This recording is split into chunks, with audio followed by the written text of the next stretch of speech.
After everything Paul has said in verses 1 through 10 here in Romans 6, after explaining that we have died with Christ and raised with him, he now turns a corner and he moves on from just what is true to also then how we are to think. He says, consider yourselves. Now, other translations will say things like count, reckon, regard.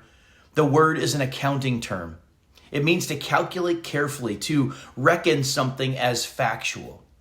Paul's not telling us to pretend, he's telling us to believe what is already true.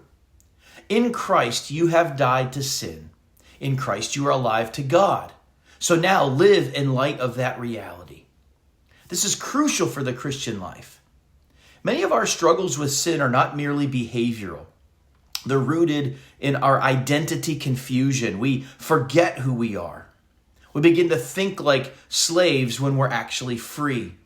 We listen to the old voice of sin as though it still has authority in our life.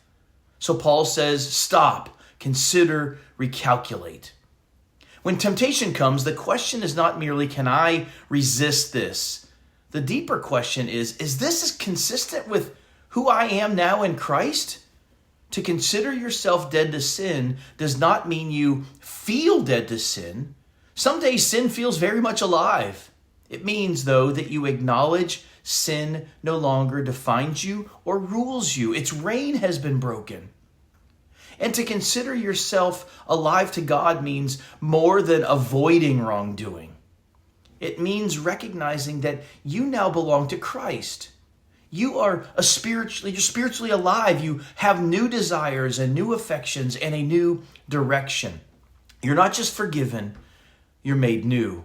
You see, for every no to sin and temptation, there is a corresponding yes to God.